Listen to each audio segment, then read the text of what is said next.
আমার তো মনে হয় না যে এই ছাত্রদের সংগঠন এই নির্বাচন, সামনে যে নির্বাচনে হয়তো জোশের মাধ্যমে যাবে, এরপরে এই ছাত্র সংগঠন টিকে থাকবে বলে আমার কাছে মনে হয় না। ওদের এই দুর্দশা দেখবে তখন বলে এটা আমার কাছে না, উনি বিদেশ চলে যাবে। ওনার চারণ ক্ষেত্র হলো সারা বিশ্ব, বাংলাদেশ না। আচ্ছা, বাংলাদেশ 54,000 বর্গমাইল, খুব ছোট্ট জায়গা। এমনকি জাসদ যতদিন টিকে থাকছে এবং জাসদ যতটা শেখ মুজিবের সরকারকে পাগল করে ফেলছে, এরকম এই সরকার, যেহেতু এই সরকারের অন্তর্বর্তীকালীন সরকারের অনুগত। আবার দেখেন একই একই ধরনের, আপনি দেখেন আরেকটা ছাত্র সংগঠন করে ফেলছে, বৈষম্য বিরোধী ছাত্র আন্দোলন। তাদের কিন্তু ছাত্র সংগঠন আছে, কিন্তু স্বীকার করতেছে না।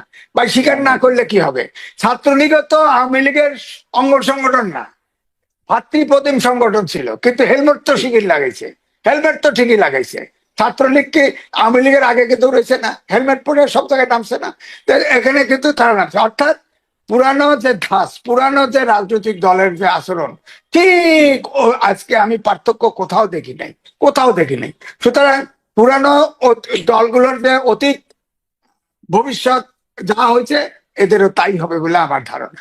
এদের কোনো, দেখবেন ইলেকশনে যাবে, একটা ছেলেরও জামানত বাজেয়াপ্ত থাকবে, জামানত থাকবে না। তাদের বক্তব্যে যে কথাগুলো বেরিয়ে এসেছে আপনি তো উল্লেখ করেছেনই, তার সাথে আমি আরেকটু যোগ করতে চাই যে সেকেন্ড রিপাবলিক কিংবা সংবিধান নিয়ে যে বিতর্কগুলো ছিল, সংবিধান ছুঁড়ে ফেলা হবে, নতুন সংবিধান লিখতে হবে, তাদের যে দাবি ছিল, সেই বিষয়টি আবারও উচ্চারণ করেছে। তার মানে কি আমরা ধরে নেব যে তারা তাদের আগের অবস্থানে আছে এবং সেইভাবে তারা তাদের রাজনীতি এগিয়ে নিয়ে যাবে, নাকি শুধুমাত্র এগুলো বলার জন্য তারা বললো? দেখেন, ছাত্র রাজনীতি খোলামেলা বলা উচিত, অতটা রাগ ঢাক করে বলা উচিত না। এই ছাত্র সংগঠনের যে রাজনৈতিক দল করলো, এটা আমার কাছে মনে হয় ডক্টর মোহাম্মদ ইউনূসের উপদেষ্টা, তিনি এটাকে মানে তার পৃষ্ঠপোষকতায় হয়েছে। এবং তিনি কখনই, আপনি দেখেন, কোনো কথা, সবসময় কথা বলে মেয়ে দিয়ে। এটা হতে পারে, ডিসেম্বরে ইলেকশন হতে পারে, সব হতে পারে, বলে না ডিসেম্বরের মধ্যে হবে। হ্যাঁ, সুতরাং আমার কাছে কেন যেন মনে হচ্ছে এই অন্তর্বর্তীকালীন সরকারের মধ্য থেকে এই দেশটা গণতন্ত্রের দিকে ফিরুক এবং একটা নির্বাচন দ্রুত হোক, এটা চাচ্ছে না। এবং আজকে ছাত্ররা যে বক্তব্য দিল, এটাতে মনে হচ্ছে সেকেন্ড রিপাবলিক কি করে হয় বলেন? এটা একটা আদব কাণ্ড না? তো জাতিসংঘ পড়লেন কেন? আমি তো দেখলাম অনুষ্ঠান উদ্বোধন করলো জাতীয় সঙ্গীত পড়তে, গীতা আমি তার সব পড়ছে মানলাম, কিন্তু জাতীয় সঙ্গীত পড়লেন কেন? সেকেন্ড রিপাবলিক করবেন তো জাতীয় সঙ্গীত পড়লেন কেন বলেন? এটা কন্ট্রাডিকশন না? তো এই জন্য বলছে আক্কল দাঁত আগে গজাইতে হবে। রাজনীতি বড় কঠিন। বাদাম বিক্রেতাও দেশের প্রেসিডেন্ট হয়েছে, আমেরিকার প্রেসিডেন্ট হয়েছে, সমস্যা নাই। কিন্তু রাজনীতি করতে হলে স্বশিক্ষিত হতে হয়। হুট করে বিশাল ডিগ্রি নিয়ে হয় না। তাহলে তো কামাল হোসেন বহুবার, যতবার ইলেকশন করেছে ততবার উনি ভোট পান নাই, ফেল করেছেন। কামাল হোসেন তো এই সংবিধান প্রণেতা এবং একটা শিক্ষিত লোক, লয়ার হিসাবে দক্ষিণ এশিয়ার best, one of the best lawyer, কিন্তু ইলেকশনে পাশ করে না। তো শিক্ষা হলে রাজনীতি করতে পারে এমনটি না। সুতরাং আমার বক্তব্য হচ্ছে যে তাদের এই বক্তব্য এবং চেষ্টা এবং কোনোটাই পুরানো রাজনীতির বাইরে নয়। সুতরাং একটি উদাহরণ নাই, বরং সে যে রিপাবলিক করা, আবার ঘোষণাপত্র করা, যে জায়গায় 15 জায়গায় ফেরত গেছে, তার মানে তো সংস্কার হচ্ছে না। এই জন্যই গতকালকে আপনি দেখেন রহমান সোবহান, টিআইবির চেয়ারম্যান, এরা সব একটা মিটিং এ ছিল, সেখানে বলেছে সংস্কার সম্পর্কে সন্দেহ পোষণ করেছে যে সংস্কার হয়তো হবে না। এবং সংস্কার না হলে তো এই দেশে তো ওনারা রাজনীতি করতে পারবেন না, এটা বোঝা উচিত। সংস্কারের দাবি কিন্তু ছাত্রদের কোনোদিনই ছিল না, কোটার আন্দোলন ছিল।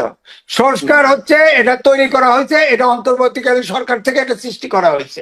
ঠিক আছে, করেন। ইলেকশনের জন্য যে মিনিমাম সংস্কার আছে সেটা করেন। আপনারা যদি সংস্কার আন্তরিকভাবে চাইতেন এবং দ্রুত সমাধান চাইতেন, তাহলে বিএনপি এবং জামাত বড় দল, তাদের কাছাকাছি দলগুলোর সব সংস্কার কিন্তু প্রস্তাব জমা দিছে এই অন্তর্বর্তীকালীন সরকার। সেটাকে ধরে বিএনপির থেকে বলা হয়েছে, জামাত থেকেও বলা হয়েছে, তো তাদের এটা যদি ইয়া হয়, কোন যুক্ত করে বা কোন সংশোধন করে, তাদের আপত্তি নাই, সেটাকে বেশি করে সংস্কার করতো। আমার ধারণা, আজিজ, আমার ধারণা সমস্যা আপনিও নিজেও বলেন যে এগুলো জাস্ট মূলা হিসেবে ঝুলিয়ে রেখেছে নির্বাচনকে লেন্দি করার জন্য, এবং কোনো ধরনের সংস্কার হবে না। এটা আমার ধারণা, এটা আমার ধারণা।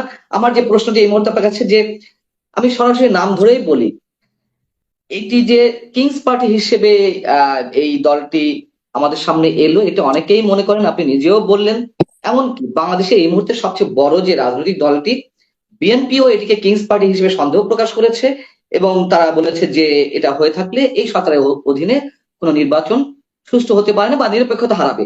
সেই বিএনপির সিনিয়র নেতৃবৃন্দের আমরা দেখলাম যে কেউ কেউ গেলেন। এটি গিয়ে কি তারা আসলে প্রকারান্তরে কিংস পার্টিকেই স্বীকৃতি দিল, নাকি না, এটি এটা যে হলো এটা আমার মনে হয় সিদ্ধান্তে তাদের ভুল। তারা গেলে বড় নেতারাই যেত, না গেলে কেউ যেত না। গেছে দুইজন, হ্যাঁ, দুইজন, তাও ছোট নেতা গেছে সেই দুজনও দুইজন। কম ছোট নয়, হ্যাঁ, সেই দুজনও কম কোনো ছোট অর্থ নয়। ছিল, কোনো অর্থ হলো না। আমি এটাই বলছি, গেলে বড় নেতারা যেত, না হলে কেউ যেত না। এইটা কোনো মতো প্রতিনিধি আকারে যাওয়া, এটা তো অর্থ হয় না। যেখানে বিএনপি কে কিংস পার্টি করতেছে, যেখানে পরিবারতন্ত্র করে অলরেডি বক্তব্য দিছে, কবরস্থ করা হয়েছে এবং তা আবার বাস্তবায়ন করা হবে, সেকেন্ড রিপাবলিক করবে, এগুলো কি এখন বিএনপি রাজনীতির সাথে যায়? যায় না। তারা মধ্যবর্তী রাজনীতি করবে। ওখানে সাবেক শিবিরের লোক আছে, ওখানে বাম আছে, ওখানে সব ইসলামিক দলের লোক আছে। এটি তো ছাত্র সংগঠনের ইলেকশনে যাওয়ার পরে, ইলেকশনের রেজাল্টের পরে এটা খানখানা ভেঙে যাবে, এটা তো থাকবেই না। তো এর সাথে এত কেন বিএনপি স্টেট অবস্থান নেয় না কেন? অবস্থান নেয় না বলে সবাই তাদেরকে দোষ করে যে তারা ক্ষমতায় যাওয়ার জন্য পাগল হয়ে গেছে। আরে ভাই, রাজনৈতিক দল তো ক্ষমতায় যেতে চাইবেই। বড় দল, তারা নির্বাচন হবে, নিরপেক্ষ নির্বাচন হবে। অন্তর্বর্তীকালীন সরকার মানে একটা ব্রিজ, এপার থেকে ওপার যাওয়া। এখন এই দল নানান ভাবে ইলেকশনকে লিঙ্গারি করছে। এবং আপনি জানেন যে আমি অন্য সূত্র টেনে আনতে চাই না, আপনার আর্মি চিফ কিন্তু সতর্ক করে দিয়েছেন, সেখান থেকে কিন্তু টিপস নিতে হবে। যে আমার পরিষ্কার বক্তব্য হচ্ছে, যদি ডক্টর ইউনূস মনে করেন যে এইভাবে ইলেকশনটাকে পিছিয়ে দিবেন বা ইলেকশন হতে দিবেন না, তাহলে কিন্তু তিনি আবার সিঁড়ি বেয়ে 8 তলা উঠছে, আবার আপনার 600 কোটি টাকা ওয়ার্ল্ড ব্যাংক থেকে মাফ করে নিছে, আবার এগুলা কিন্তু আবার হিসাব তাকেও দিতে হবে, হতে পারে। এগুলা তার হিসাব করতে হবে। তাহলে সুতরাং নির্বাচন দিয়ে আমি ওই জায়গাটাতে একটু আপনার কাছে একটু ক্লারিফাই হতে চাইনি, যে মানে আমি নিজেকে একটু পরিষ্কার করতে চাই।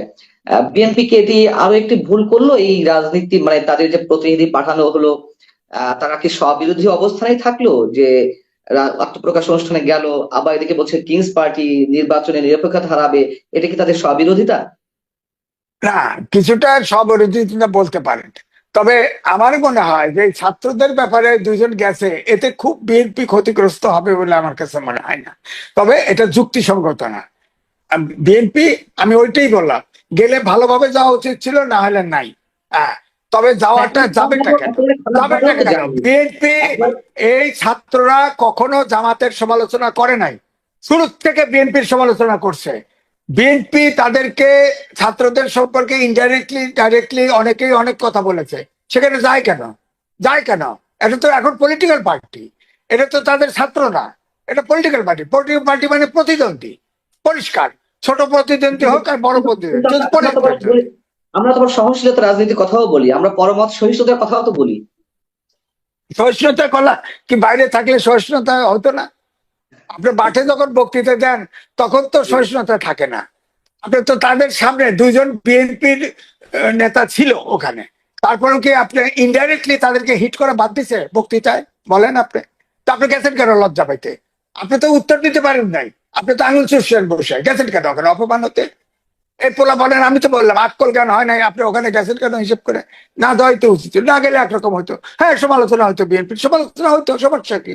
কারণ ওখানে থাকতো কে? ওই বামপন্থীরা, বাম যারা গেছে তারা তো বিএনপির সাথে আছে। আর যারা ইসলামিক দল আছে, তাদের ভিতরে তো জামাতের সাথে, তো জামাত তো চেষ্টা করছিল যে সব ইসলামিক দলকে একসাথে নিয়ে সামনে নির্বাচনে যাবে, বিএনপি কে হারায় ক্ষমতায় চলে যাবে। কিন্তু সেটা তো ব্যবস্থা করতে পারে নাই।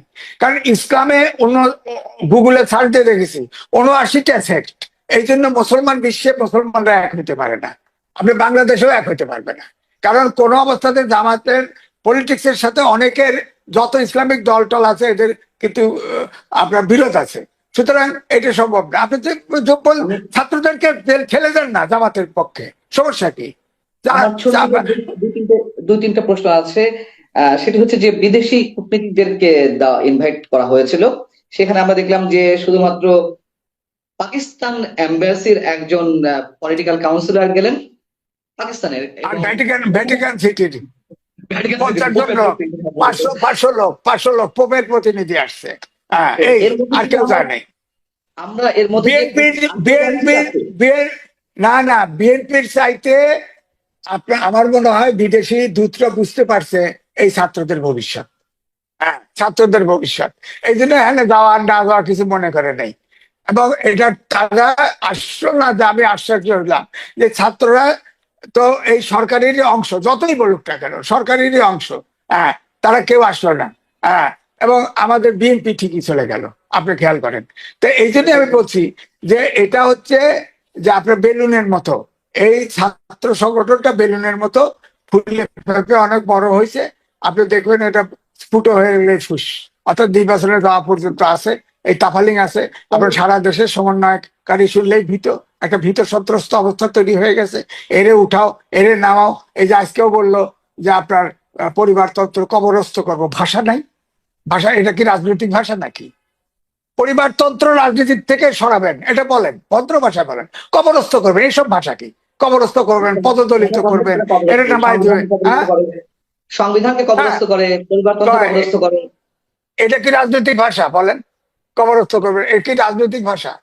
অর্থাৎ আমি বলছি যে প্রকৃত পিওর এরা ছাত্র আছে, একেবারেই ছাত্র, এবং এখনো রাজনীতি করার ম্যাচুরিটি তাদের মধ্যে আসে নাই। আর তারা যদি টিকে থাকে আরো 5-10 বছর, একটা ইলেকশন না, 2-3টে ইলেকশন মতো যাইতে বলেন, তারপরে দেখবেন এই ইলেকশনে যদি হয়, এই ইলেকশনে যাওয়ার পরেই যখন দেখবে ছাত্রদের দুর্ভাগ্য, তখন দেখবে নিঃশ্বাস ছেড়ে দিয়ে বিদেশ চলে গেছে। আপনি তো একটা মেসেজ, হ্যাঁ সরি, আমি এই কথাটা বলতে পারি, মানে বুঝতে পারিনি শেষের কথাটা। না, ছাত্রদের আমার সংগঠনের সাথে ডক্টর ইউনূসের। ছাত্র ছাত্ররা সামনের নির্বাচনে, আমি যে কথা বরাবরই বলছি, আমি যাবেন নির্বাচনে বড় বড় রাজনৈতিক নেতাদের দিয়ে 3টা কিংস পার্টি করেছিল শেখ হাসিনা। তারা নির্বাচনে প্রায় 300 সিটে ইয়ে দিছে সব মিলে, একটা প্রার্থীর জামানত থাকে নাই। আপনি শিওর থাকেন এই নির্বাচনে ছাত্ররা যে প্রার্থী দিবে তাদের কারো জামানত থাকবে না। তখন দেখবেন ইনিস ভাববে 1-11-এর সময় তিনি পার্টি করতে চাইছেন না, তখন কেউ সাড়া দেয় না, তখন বলছে এটা আমার কাজ না, উনি বিদেশ চলে গেছে। তারপরে উনিও বলবে যখন কি ছাত্রদের এই দুর্দশা দেখবে, তখন বলবে এটা আমার কাজ না, উনি বিদেশ চলে যাবে। ওনার চারণ ক্ষেত্র হলো সারা বিশ্ব, বাংলা